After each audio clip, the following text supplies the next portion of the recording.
तो आज जो हमारा टॉपिक होगा, आज हमारा टॉपिक होगा कि गुरु क्यों जरूरी है। जैसे आप लोग को पता है कि शब्द गुरु ही हमारा सच्चा गुरु है, हमारा परमपिता परमात्मा है। सब जीवों का एक ही गुरु है, वो शब्द गुरु है। लेकिन फिर भी हमें देही गुरु की जरूरत क्यों पड़ती है? क्यों हम बार बार कहते हैं कि हमें गुरु धारण करना चाहिए, जबकि परमात्मा तो सबका है, परमात्मा तो सबके पास है, सबके साथ है, फिर भी हम कहते हैं कि गुरु धारण करो। आखिर क्यों? इसके पीछे बहुत बड़ा राज है भाई, इसके पीछे बहुत गुप्त भेद है। जैसे परमात्मा तो आदि और अंत है, परमात्मा तो हमेशा से ही है, हमेशा से ही है, हमेशा ही रहेगा। लेकिन आज अगर एक बच्चे को हम पैदा होते ही जंगल में छोड़ आए, तो क्या उसको वो शिक्षा मिल जाएगी? क्या उसको वो अक्षर ज्ञान मिल जाएगा? क्या उसको वो चीजें मिल जाएंगी जो हम एक गुरु की शरण में जाके प्राप्त करते हैं? कभी नहीं मिलेगी। गुरु धारण करना ही पड़ेगा, तभी वो इस लायक होगा कि वो समाज में बैठ सके, उठ सके, कुछ चार बातें कर सके और ज्ञान प्राप्त कर सके। अगर गुरु धारण नहीं किया तो समझो कि जैसे एक जानवर आता है दुनिया में, वैसे ही आप भी आए और आप भी चले गए। जैसे एक जानवर आया वैसे ही आप आए और आप भी इस दुनिया से चले गए, बिना कोई ज्ञान प्राप्त किए। तो इसीलिए कबीर साहब भी बार बार बोलते हैं, हमेशा ही बोला कबीर साहब ने कि गुरु बिन पढ़े जो वेद पुराना और सार न जाने रहे अज्ञान। जो बिना गुरु के वेद पुराण पढ़ भी लेता है, समझने की कोशिश भी करता है, वो समझ नहीं सकता जब तक उसे कोई गुरु नहीं मिल गया समझाने वाला। तो गुरु की महिमा बहुत बड़ी है। गुरु अपनी जगह है और परमात्मा अपनी जगह है। इसीलिए बार बार बोला गया कि सेवा को दो ही भले, एक संत एक राम, और राम है दाता मुक्ति का, संत जपावे नाम।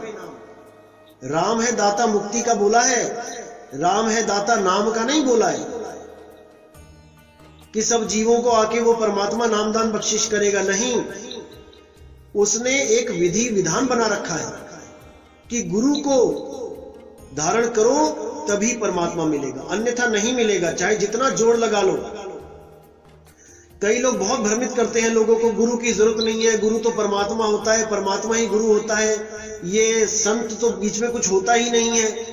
गुरु ग्रंथ साहब कहता है कि संत कुछ नहीं होता है, सीधे परमात्मा ही चाहिए हमें। अरे गुरु ग्रंथ साहब कहता है संत का निंदक महा हत्यारा, संत का निंदक परमेश्वर मारा। उन्होंने बोला है, गुरु ग्रंथ साहब में बोला है कि संत का निंदक परमेश्वर मारा, यानी संत अलग है, परमेश्वर अलग है। परमेश्वर का निंदक परमेश्वर मारा नहीं बोला उन्होंने बोला संत का निंदक, कि संत की जो सच्चे संत की जो सच्चे नाम का प्रचार कर रहा है, उसकी निंदा करने वाला परमेश्वर मारा। परमेश्वर उसका साथ कदापि नहीं देगा, उसको 1,84 में भटकना ही पड़ेगा, क्योंकि वो खुद तो मर ही रहा है और लोगों को भी साथ में लेके जा रहा है। खुद तो वो डूबेगा ही और बाकियों को भी लेके डूबेगा। इसलिए संत का निंदक महा हत्यारा बोला है उन्होंने, कि जो संतों की निंदा करता है वो महा हत्यारा है, परमेश्वर मारा है। परमात्मा भी उसकी मदद नहीं करता, उसको पता नहीं कितनी बार 1,84 जून में घुमाएगा, क्योंकि मनुष्य चोला प्राप्त करने के बाद भी उसने गुरु धारण नहीं किया, उसने गुरु के ऊपर भी उंगली उठा दी।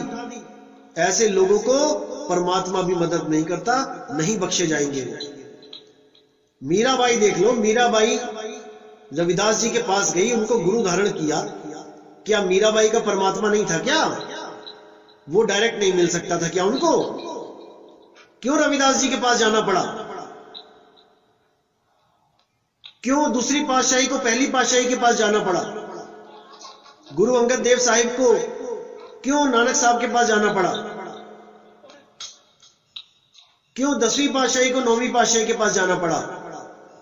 10वीं पातशाही से पूछा किसी ने कि आपका गुरु कौन है, तो उन्होंने कहा आदि अंत एको अवतारा, सोई गुरु समझो हमारा। लेकिन इतनी बात उन्होंने तब कही ना भाई जब गुरु धारण किया। अगर उन्होंने 9वीं पातशाही को गुरु धारण ना किया होता तो क्या इतनी सोजी आ जाती? कदापि नहीं। बाबा नानक को बोला किसी ने कि आपका गुरु कौन है, उन्होंने कहा शब्द गुरु सुरत धुन चेला। बिल्कुल सही बात है, लेकिन इतनी सोजी आ जाती अगर बेई नदी पे जिंदा बाबा ना मिलते। तो बहुत जरूरी है इन बातों को समझना कि भाई बिना संतों के काम नहीं बनेगा। आज के समय में लोग क्या कर रहे हैं, आज के समय में लोग अन्य अन्य पंथों में जाते हैं केवल ज्ञान चुराने, कि उससे भी कुछ सीख लूं, उससे भी कुछ सीख लूं, और जिससे सीखते हैं उसी को लात मार देते हैं। कहते हैं हमें तो खुद से ज्ञान हो गया। अरे खुद से ज्ञान होता तो अपने घर में बैठे होते ना, क्यों भटके इधर उधर ज्ञान लेने के लिए? तुम्हारा परमात्मा तब नहीं था तुम्हारे पास, तुम्हारे घर में बैठा हुआ, तब क्यों संतों के पास जा रहे थे भाई? आज तुम संतों को कहते हो कि इनके पास कुछ नहीं है। अरे संतों से ही सीख सीख के 4 बातें करनी आई हैं तुम्हें। ग्रंथ तो पहले से है, 350 साल से तो गुरु ग्रंथ साहब बना हुआ है। क्यों नहीं इतनी ऊंची ऊंची बातें करी आपने पहले? ये सारा ज्ञान संतों का ही ज्ञान है जो आज ये लोग बोल बोल के लोगों को भ्रमित कर रहे हैं।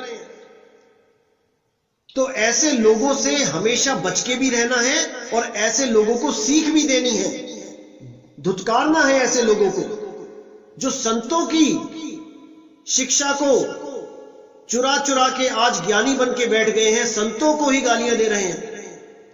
ऐसे लोगों को परमात्मा कभी माफ नहीं करेगा। अगर मिलने वाला भी होगा ऐसे लोगों को परमात्मा, तो वो भी एक बार मना कर देगा कि इस जन्म में तो नहीं मिलता मैं तुझे। अरे संतों से ज्ञान चुरा के तू मुझे प्राप्त करना चाहता है, कभी नहीं मिलेगा। इसलिए परमात्मा ने, कबीर साहब ने हमेशा यही बोला है कि भाई संतों की शरण में जाओ। राम कृष्ण से कौन बड़ा, तिन्हु तो गुरु कीन, और 3 लोग के वो धनी, गुरु आगे आधीन। वो 3 लोग के गुरु भी, वो 3 लोग के राजा भी गुरुओं के आगे आधीन थे। गुरु की इतनी बड़ी महिमा करी है क्योंकि गुरु के बिना आप कोई ग्रंथ भी नहीं पढ़ सकते। आपको वो ग्रंथ पढ़ने के लिए भी आपको स्कूलों में गुरु धारण करने पड़ रहे हैं। तो भाई गुरु की महिमा को जानना है। हां, जो गुरु ये कह दे कि मैं ही परमात्मा हूं, मेरी शक्ल का ध्यान करो, मैं तुम्हें लेने आऊंगा, मैं ही पार ब्रह्म हूं, परमात्मा ही गुरु बन के आया हुआ है, तुम्हारे सामने बैठा है कुर्सी पे, अगर ऐसी बात कोई कर दे तो वो गुरु गुरु नहीं है। वो गुरु गुरु कहलाने लायक नहीं है, क्योंकि गुरु तो एक ही है, वो शब्द गुरु है। लेकिन उस शब्द गुरु का लखाव करने वाले को भी सतगुरु बोला गया है। सतगुरु सोई सतनाम बतावे और बाकी गुरु कोई काम ना आवे। सतगुरु वो होता है जो सत्य नाम के बारे में आपको सही से जानकारी दे दे। सतनाम की जानकारी कोई ग्रंथ नहीं दे सकता आपको कि ग्रंथ पढ़ के आपको जानकारी हो जाएगी। उसमें भी कोड लगे होते हैं। आज तक इन लोगों को ओम सोहम का ही नहीं पता था, यही ओम सोहम जपते थे। आज हमने ही बताया कि ओम क्या है, सोहम क्या है, सारे कोड डिकोड किए, आज ये सब ज्ञानी बन गए। इसी को समझना है। चोर चुरावे तुमड़ी और वो गाड्डे पानी में, वो गाड्डे वो ऊपर आवे, सच्चाई छानी ना। चोर जितना मर्जी घड़े को, तुमड़ी को पानी में डुबोए, लेकिन वो ऊपर आती है। तो भाई इस पे विचार करना है। संतों की शरण में ही रहना है, संतों से ज्ञान प्राप्त करना है। संत आपको सही रास्ता दिखाते हैं, परमात्मा का सही ज्ञान देते हैं, क्योंकि उन्हीं के पंथ में जो प्रथम आचार्य होता है, प्रथम गुरु होता है, उसको परमात्मा ही आके ज्ञान दे गए होते हैं। वही परंपरा को चलाता हुआ संत जीवों को मुक्त करता है। नहीं तो तुम्हें परमात्मा क्यों नहीं आके ज्ञान दे गया भाई?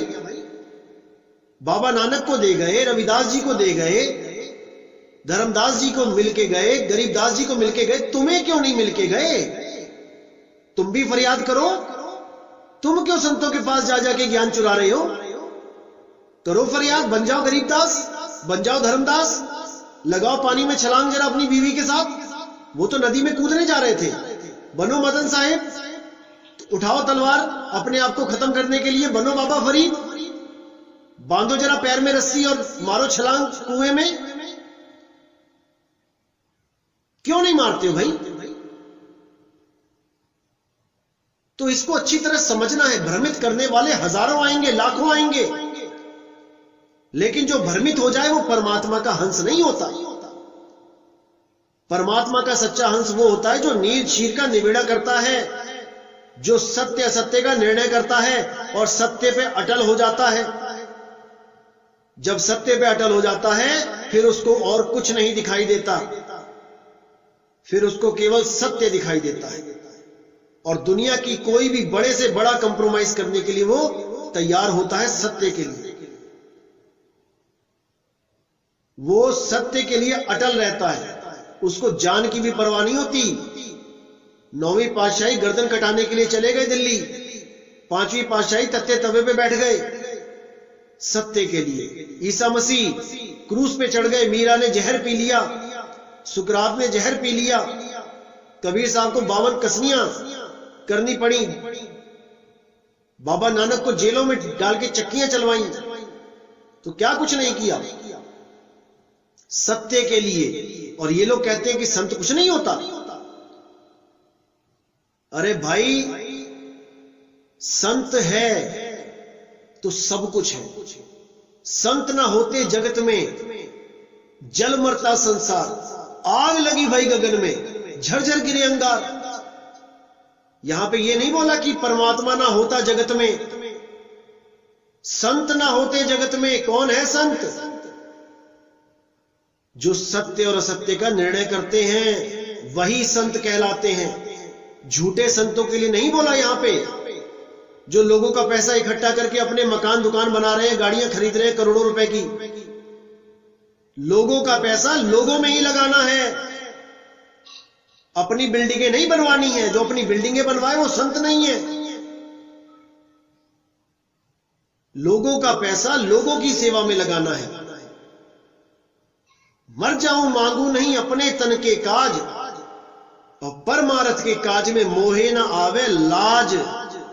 मुझे कोई शर्म नहीं आती अगर मुझे परमार्थ के लिए अगर पैसे आप लोग से मांगने भी पड़ जाए, मुझे कोई शर्म नहीं आती। लेकिन उस दिन डूब के मर जाऊंगा जिस दिन आपका कोई भी पैसा मैं अपने ऊपर लगा लूंगा। आपका पैसा, भक्तों का पैसा भक्तों में ही लगता है, अपने ऊपर नहीं लगता है। कोई गाड़ियों में नहीं घूम रहे हम लोग। तो इसको अच्छी तरह समझना है आपने। भ्रमित करने वाले लाखों आएंगे, करोड़ों आएंगे। बहुत से ऐसे लोग आएंगे जो हमारे पंथ में घुसेंगे, ज्ञान प्राप्त करेंगे, लेकिन अपना आडंबर चलाने के लिए कुछ ना कुछ मिलावट करके एक नया पंथ खड़ा कर देंगे। कह देंगे भाई इस पंथ में तो कुछ नहीं था, असली ज्ञान तो अब हमें पता लगा है। अरे तुम्हें कहां से पता लग गया भाई? वो परमात्मा का हुक्म हो चुका है, उसमें कोई बदलाव नहीं हो सकता। वो एक ही हुक्म है, हुक्म से बाहर कोई नहीं है। और जो बाहर जाने की कोशिश करेगा उसका नाश होगा। नानक हुक्म पहचान के तौजा खसमे मिलना। हुक्म को पहचानना पड़ता है। वाणियों में हुक्म छुपा है, वाणियां ही डिकोड की जा रही हैं उस हुक्म को पहचानने के लिए कि परमात्मा का हुक्म क्या था और ये जीव क्या कर रहा है। जब परमात्मा के हुक्म को वो पहचान जाता है तो उसको रास्ता मिल जाता है। उसको फिर किसी की बात सुनने की जरूरत नहीं है। वो अपना मालिक के दरबार पहुंचेगा, मालिक उसका हमेशा स्वागत करेगा, उसको हमेशा अपने पास रखेगा, उसको वापस जन्मों में जाने की जरूरत नहीं है। तो अभी ऐसे बहुत आएंगे भाई भरमाने वाले, और मैं इंतजार कर रहा हूं और इतनी जल्दी ज्ञान नहीं दिया जाता है। जब तक शिष्य को पूरा परख ना लिया जाए, जब तक उसको पूर्ण ज्ञान नहीं दिया जाता है। हर संत का परखने का अपना अपना तरीका होता है। जब कबीर साहब परखते थे, रविदास जी परखते थे चेलों को, तो देख लो, हाथ में दारू की बोतल, एक हाथ में दारू की बोतल और दूसरे हाथ में वैश्या, ऐसे परख की जाती थी पहले भी। और मैं भी परख करता हूं, ऐसी बात नहीं कि मैं परख नहीं करता हूं, लेकिन हम दया भी करते हैं, हम मौका देते हैं सुधरने का। मैं बहुत परख पंथ में, अब कोई भी बगुला नहीं आ पाएगा, अब हंस आएंगे, क्योंकि बहुत दया करके देख ली, जितने बगुले आए थे वो सब फेल हो गए। मैं सोच रहा था कि उनको हंस बना दिया जाए, लेकिन वो बगुले फेल हो गए। इसी प्रकार हमारा परखने का अब अंदाज थोड़ा अलग रहेगा। अब हर बंदे को अलग अलग तरीके से परखा जाएगा, और जो इस पंथ में टिकने लायक होगा केवल उसी को जोड़ा जाएगा, अन्यथा उसको नहीं जोड़ा जाएगा। तो भाई पूरा विवेक लगाना है, पूरा विचार करना है, एक एक चीज को अच्छी तरह समझना है। जो भी बताया जा रहा है, एक एक चीज को अच्छी तरह समझना है, क्योंकि यही जन्म मिला है मेरे भाई। अगर इस जन्म में भी अगर नहीं समझ पाए तो 1,84,000 सामने खड़ी है। फिर तो 4 पैर मिल जाएंगे और एक पूंछ लग जाएगी। अभी 2 पैर पे खड़े हैं, अच्छे अच्छे कपड़े पहन रहे हैं, फिर ये कपड़े पहनने को नहीं मिलेंगे। गली में देख लो कुत्तों का हाल क्या है, बिल्ली क्या है, हाथी घोड़ा क्या है। सारी उम्र नंगे घूमना पड़ेगा, चाहे बरसात है, चाहे आंधी चल रही है, चाहे धूप है। अभी तो सारी सुविधाएं मिल रही हैं, लेकिन फिर नहीं मिलेंगी। तो पूरा विवेक लगाना है, हर चीज को समझना है। तो आज का सत्संग यही समाप्त।